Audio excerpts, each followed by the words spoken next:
হে hello everyone, কেমন আছো তোমরা সবাই? আশা করি সবাই খুব ভালো আছো, সুস্থ আছো, যে যার গ্রোথের জন্য কাজ করছো। ক্যান্ডেলটার দিকে সবাই তাকাবে, নিজেকে হিল করবে, ঈশ্বরের নাম নেবে। তো আজকে বিষয়বস্তু হচ্ছে, যদি তুমি ভালোবাসার ভিক্ষা চাও, মানে তুমি তোমাকে এতটাই নগণ্য ভাবো যে তোমাকে ভালোবাসার ভিক্ষা চাইতে হচ্ছে, তাহলে এই ভিডিওটা তোমার জন্য। ওকে, উইথাউট এনি ডিলে আমরা দেখে নেব যে এই মুহূর্তে তুমি নিজেকে নিয়ে কি ভাবো। ওকে, আমরা দেখে নেব। আর আমি হলাম তোমাদের সুমনাদি, যে তোমাদের জন্য ডেলি বেসিসে ভিডিও নিয়ে আসি। তোমরা কোনো রিডিংস বা হিলিংস নিতে গেলে তোমরা আমার সঙ্গে কন্ট্যাক্ট করতে পারো, বা ট্যারো কার্ড রিডিং শিখতে চাও, হিলিং শিখতে চাও, তাহলে তোমরা আমার সঙ্গে যোগাযোগ করতে পারো। ডিভাইন গাইডেন্স তোমাদের কাছে কোথাও না কোথাও ডিভাইন গাইডেন্স অবশ্যই আসছে, অ্যান্ড ইন্সপিরেশন, তোমরা কোথাও না কোথাও থেকে ইন্সপিরেশন নিচ্ছ। অ্যান্ড এখানে লেখা আছে, I am amazed at how the universe brought us together. Everything keeps falling into place for us. There are divine progress force at work. দেখো, ডিভাইন টাইমে হবে এই জিনিসটা তুমি কিন্তু বুঝতে পেরেছো, কারণ আহ, আজকে চাই বলে আজকে চাই, আর আজকেই পেয়ে গেলে এরকম জিনিসটা যে হয় না, একটা খেয়ালি ব্যাপার যে হয় না, সেটা তুমি বুঝতে পেরেছো। আর ইন্সপিরেশন, তুমি নিজের ইন্সপিরেশন, তোমার এই মুহূর্তে ইন্সপিরেশন তোমার লাইফে তুমি নিজেই। This is no one else who inspiration me that way you do. I am proud of you, তুমি নিজেকে নিয়ে কোথাও না কোথাও প্রাউড ফিল করছো এই মুহূর্তে। ইওর অ্যাচিভমেন্ট, কোনো কিছু অ্যাচিভমেন্ট করেছো যার জন্য তোমার কোনো না কোনো ব্যাপারে প্রাউড ফিল হচ্ছে। তো তোমাকে নিয়ে, নিজেকে নিয়ে একটা গুড ইন্টেনশন রাখা খুব ট্রিকি একটা কন্ডিশন। যারা রাখতে পারছো না তারা নিজেকে নিয়ে কি বলবে? I am divinely guided, I am a pure soul, I love myself, I love the universe, I love my soul, I love my body, I love my money. Everything comes easy and effortlessly whatever I want. আমি যা চাই সেটা সহজেই খুব পেয়ে যাই। বাকি ইংরেজিগুলো তোমরা আশা করি বুঝতে পেরেছো। চলো দেখে নেব এই মুহূর্তে তুমি যাকে নিয়ে ভিডিওগুলো দেখছো সে তোমাকে নিয়ে কি ফিলিংস রাখছে। আমাদের বিষয়বস্তু কি ছিল, যে তুমি ভালোবাসার ভিক্ষে চাইছো কিনা। ওম শ্রী মহাকালী, ওম শ্রী মহাকালী। আমরা পঞ্চতত্ত্বের মধ্যে অগ্নিতত্ত্বের হিলিং এখান থেকে নিয়ে নিয়েছি কার্ডের মধ্যে। তোমার পার্টনারের এনার্জি দেখে নেবো এই মুহূর্তে। Doubt, sign, divine timing, changing card উপরে এসছে। দেখো, এখানে আমি 4টে কার্ড বার করে নিয়েছি, আর দেখাচ্ছে তোমার পার্টনার কোথাও না কোথাও ডাউট করছে।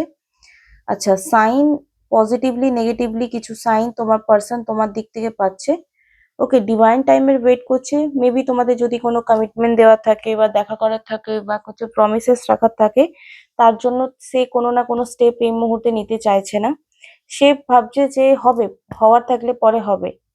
আর কিছু চেঞ্জ এক্সপেকটেশন করছে নিজের লাইফে, তোমার লাইফে কিছু চেঞ্জ হয়তো বা বলছে তুমি পরিবর্তন হও, তুমি কিছু পরিবর্তন হও, বা আমি কিছু পরিবর্তন হই, এরকম কোনো কথাবার্তা তোমাকে বলেছে। হয়তো তোমার কোনো বিহেভিয়ার পছন্দ হয়নি, সে এখন নিজের দোষ ঢাকার জন্য তোমার মধ্যে দোষ খুঁজতে শুরু করেছে।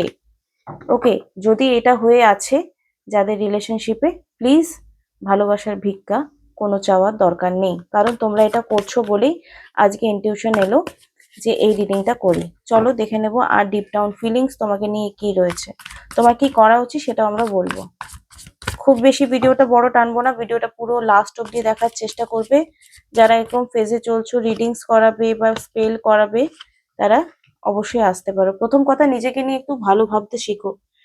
3 অফ পেন্টিকলের কার্ড এসছে, টিম ওয়ার্ক। তোমাদের যা কিছুই করতে হবে রিলেশনশিপে, টিম ওয়ার্ক খুব দরকার, দুজনের একে অপরের সাথ দেওয়াটা খুব দরকার।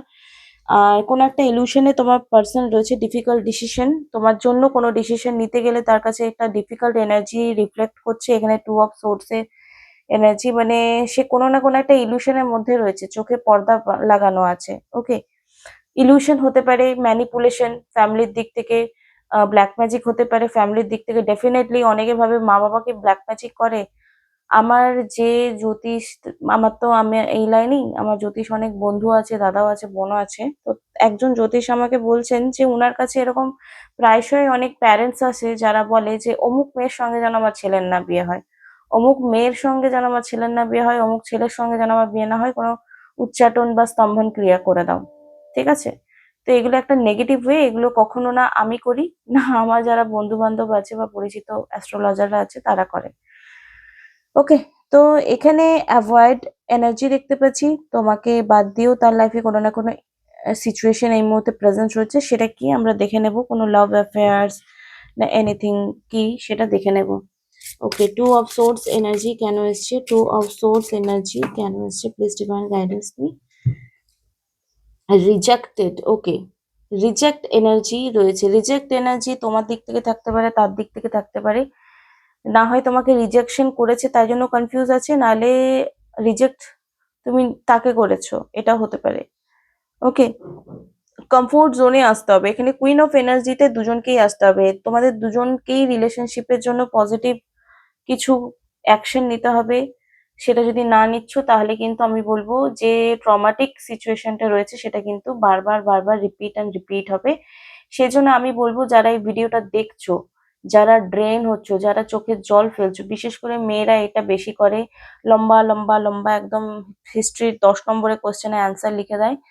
আর প্লিজ এটা যদি করছো, বোঝে না ওরা, ছেলেরা এসব বোঝে না, ট্রুথ একদম বলছি, ছেলেরা এগুলো লম্বা লম্বা মেসেজ বোঝে না, ওরা একটা জিনিসই বোঝে, সাইলেন্ট, চুপ হয়ে দেখো, তোমার কায়া প্যালেট হয়ে যাবে। এখানে যে চেঞ্জেস এনার্জি এসছে না, এখানে চেঞ্জ মানে তোমার বিহেভিয়ারে চেঞ্জ, এটাই আনতে হবে যে তোমাকে এখন সাইলেন্ট এনার্জিতে আসতে হবে। তোমাকে পায়ে পড়ার কোনো দরকার নেই, ভিক্ষা চাওয়ার কোনো দরকার নেই যে আমাকে ভালোবাসো, আমাকে প্লিজ ভালোবেসে উদ্ধার করো, এসব বলার কোনো দরকার নেই। দেখো একটা কথা মনে রাখবে, যার থাকার ইচ্ছে থাকবে সে থাকবে, আর যার আলটিমেটলি যাওয়ার থাকবে সে কিন্তু তোমাকে ছোট্ট ছোট্ট ব্যাপারে ভুল ধরবে, সে চলেই যাবে ডেফিনেটলি। হ্যাঁ কি না আমাকে কমেন্ট বক্সে জানাবে কাদের কাদের সাথে এগুলো হয়েছে। তাই ধরো লং টাইম ধরে 5 দিন কথা বললে না, তোমরা যদি দেখো যে সে একটা মেসেজ করেছে আর তোমরা দুম করে একটা মানে রিপ্লাই দিয়ে দিলে, গদগদ হয়ে মেসেজ করে দিলে, এই ভুলটা করো না। যে কষ্টটা তুমি পেয়েছো তাকে সেম কষ্ট না দিলেও নিজের আত্মসম্মান বোধটা যাচাই করে একটু চুপ থাকো, শান্ত থাকো, তাকে অনুভব করতে দাও তোমার গুরুত্ব। তুমি যদি সেই গুরুত্বটা তার কাছে না দেখাও, সেই রেসপেক্ট, সেই ভালোবাসা, সেই প্রয়োজনীয়তাটা তুমি বুঝবে না। প্রয়োজন না প্রিয়জন, আর প্রয়োজন প্রিয়জন দুটোই তুমি, এটা তোমাকে রিয়েলাইজেশন করতে হবে, দেন ও রিয়েলাইজেশন করবে। তাই ভালোবাসার ভিক্ষা চাওয়ার কোনো দরকার নেই। ওকে, সিচুয়েশন কেমন হবে দেখে নেব। সিচুয়েশন পরিবর্তন হওয়ার জন্য তোমাকে চেঞ্জ হতে হবে কি, সাইলেন্ট এনার্জিতে যেতে হবে। এই সাইলেন্ট এনার্জি মানে এটা নয় যে হোয়াটসঅ্যাপ খুলে বসে রইলাম, ঠিক আছে? সাইলেন্ট এনার্জি মানে হচ্ছে সেলফ লাভ করা, সাইলেন্ট এনার্জি মানে তোমার এনার্জিটাকে অন্যদিকে মুভ করা, তুমি যেটা করতে ভালোবাসো সেটা করা, তোমাকে নিজেকে একটু ইনহ্যান্স করা, যাতে তোমাকে যদি 1 মাস বা 2 মাস পর আবার মেসেজ বা কল করে, সে কিন্তু দেখে অবাক হয়ে যায়। এখানে এসছে knight of cups, 4 of swords, 9 of cups, 9 of swords and 8 of swords. দেখো সোর্সের energy, stop over thinking it and just do it. Okay, দেখো এখানে ওভার থিঙ্কিং তোমরা করছো, যেটা আমি বললাম কি হবে, আমি যদি, তোমরা মনে করছো আমি যদি ফোনটা না করি, আমি যদি মেসেজটা না করি, ও আলটিমেটলি আমাকে ভুলে যাবে। না ভাই, এরকম কিছু হয় না, কেউ এত সহজে কাউকে ভুলতে পারে না, দেখায় আমি ভুলে গেছি বাট হয় না। তাই তুমি নিজেকে এটা ভাবো না যে সে তোমায় ভুলে গেছে আর তুমি তাকে মনে করানোর জন্য 10 বার কল করবে। এখানে কার্ড এসছে যে ওভার থিঙ্কিং প্লিজ করো না, ওভার থিঙ্কিং করতে তোমাকে মানা করছে।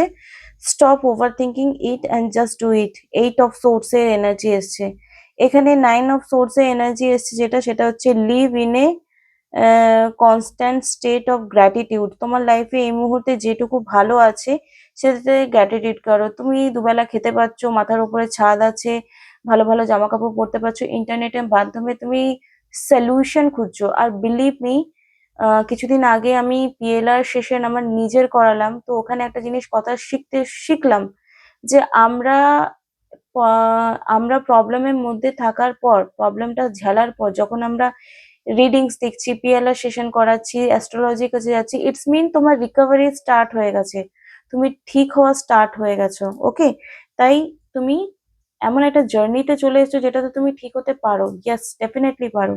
আর প্লিজ নিজেকে নিয়ে ভালো ভালো কথা বলো, নিজেকে নিয়ে ভালো ভালো আয়নায় দেখে কথা বলো, স্নান করতে আছো তখন কথা বলো, ঘুম থেকে উঠে তখন নিজেকে ভালোকে নিয়ে ভালো কথা বলো। কারো যদি ফুট করে নজর লেগে আছে তো বলো I am divinely protected always and everywhere. তো এখানে গ্র্যাটিটিউড ফিল করতে হবে যে তুমি দুবেলা দুমুঠো খেতে পাচ্ছ, যদি কিছু না ভালো হচ্ছে, নিঃশ্বাস নিচ্ছ, বেঁচে আছো, এটার জন্য তুমি গ্র্যাটিটিউড ফিল করতে পারো, যদি আরো কিছু মাথায় না আসছে তো। Four of swords, why are you not resting? তোমার এই মুহূর্তে রেস্ট নেওয়া দরকার। তুমি প্রচুর প্রসিডিওর ফলো করে নিয়েছো, জ্যোতিষের কাছে চলে গেছো, ট্যারো রিডিং করে নিয়েছো, স্পেল করে নিয়েছো, দিনের পর দিন তুমি স্পেল করাচ্ছ, দিনের পর দিন তুমি রিডিংস করাচ্ছ, তুমি নিজের মাইন্ডটাকে রেস্ট দাওনি। তো এখানে রেস্টের এনার্জি দেখতে পাচ্ছি, যেটা তোমার মধ্যে চেঞ্জেস আনতে হবে। রোমান্টিক, কি romanticize the present movement, every chance you wait. Romantic তুমি নিজের জন্য হও। আর নো কন্টেক্ট সিচুয়েশনে আছো, তোমাকে সে এমন গিড়গিড়াতে দেখে হ্যাপি হচ্ছে, কিন্তু তোমার চোখের জল দেখে যার কষ্ট হচ্ছে না, তোমাকে কষ্ট পেতে দেখেও যার কষ্ট হচ্ছে না, তুমি যে তার জন্য দুঃখী হচ্ছ, সে সেটাকে এনজয় করছে। পরিষ্কার কথা, এনজয় করছে। শুনতে খারাপ লাগলে এটাই সত্যি। আর এখানে এসছে nine of swords, we all get a bit carried away with our worrier sometimes. দেখো, কখনো কখনো সবসময় যে সফট ভয়েসে কথা বললে, মিষ্টি মিষ্টি কথা বললেই তোমার জীবনটা সত্যি মিষ্টি মিষ্টি হয়ে যাবে, তা কিন্তু একেবারেই নয়। দেখবে আমরা যে মা কালীর পুজো করছি, আমরা যে মা দুর্গার পুজো করছি, আমরা যে গণেশের পুজো করছি, প্রত্যেকটা দেবতার হাতে কিন্তু অস্ত্র থাকে। ইটস মিন কি, যে আমাদের নরম তো হতেই হবে, কিন্তু যখন আমাদের পরিস্থিতি খারাপ হচ্ছে তখন কিন্তু আমাদের অস্ত্র ধারণ করতে হবে। ডেফিনেটলি তোমাকেও সেই জিনিসটাই বলা হচ্ছে, যে তোমার অস্ত্র হচ্ছে এই মুহূর্তে শান্ত থাকা, নিজের প্রতি যত্ন নেওয়া। আমি কি তোমাদের বোঝাতে পারলাম? প্লিজ যদি বোঝাতে পারি কমেন্ট বক্সে আমাকে একটু কমেন্টে লিখে দেবে যে ইয়েস দিদি, তুমি আমাদেরকে বোঝাতে পেরেছো যে আমাদের এই মুহূর্তে কি করা উচিত। তো ডেফিনেটলি তোমাদের এই রিডিংসটা ভালো লাগলো আশা করছি, আর ভালো লাগলে লাইক কমেন্ট শেয়ার সাবস্ক্রাইব করে নেবে। লাস্ট দুটো কার্ড আমি তোমাদের জন্য দেখে নেব যে কি মেসেজ আসছে ডিভাইনের তরফ থেকে। তোমার এই ভিক্ষের বদলে তোমার কাছে যে আসছে এখন, মানে যে তোমাকে দুঃখী করছে, ট্রান্সফরমেশনের কার্ড এসছে। সি সি সি, তোমাকে চেঞ্জ হতে হবে, ভিক্ষা চাওয়া বন্ধ করতে হবে, তবেই কিন্তু তুমি সামনের জনকে দেখবে যে সে তোমার কাছে এসে ভিক্ষে চাইছে। ডেফিনেটলি এটাই হবে। ট্রান্সফরমেশনের কার্ড এসছে, আর কোনো কথাই হবে না। ট্রান্সফরমেশনের কার্ড এসছে অ্যান্ড শ্যাডো ওয়ার্ক। ইটস মিন কি, তুমি হো ও পোনো করবে, আমার প্রত্যেক বডির পার্টকে বা বডির সেলসকে আমি যে লোকের কথা শুনে দুঃখ দিয়েছি, তাই জন্য I am sorry, please forgive me, thank you, I love you. এটা প্রত্যেকদিন সকালবেলায় তুমি 15 মিনিট করো, রাত্রে শোয়ার সময় 15 মিনিট করো। শুধু সোল না, আমার বডির যে প্রত্যেকটা সেলস রয়েছে সেটাকেও আমি হো ও পোনো দ্বারা হিলিং করতে পারি। আর যখন আমরা নিজেকে হিলিং করি না, যখন আমরা নিজেকে হিলিং করি, অটোমেটিকলি সামনের জনকেও আমরা ক্ষমা করে দিই। তোমাকে আলাদা করে তার জন্য ক্ষমা প্রার্থনা করার কোনো দরকার নেই। যাদের সময়ের অভাব রয়েছে তারা নিজের বডি পার্টকে, বডি সেলসকে এবং সোলকে হো ও পোনো দ্বারা হিল করো। দেখবে ডেফিনেটলি তোমার সামনের জন্য তোমার প্রতি একটা লাভ ফিলিংস আনবে। কিন্তু তার আগে প্রমিস করো, একদম নো কন্ট্যাক্ট সিচুয়েশনে তুমি নিজেকে নিজে রাখবে। একদম কল মেসেজ করা বন্ধ করে দাও, ভালোবাসা ভিক্ষা চাওয়ার কোনো দরকার নেই, তবেই রেসপেক্ট পাবে, প্রায়োরিটি পাবে। Thank you so much, love you all, bye, tata, খুব ভালো থেকো। আবার একটা ভিডিও নিয়ে তোমাদের সঙ্গে দেখা হবে।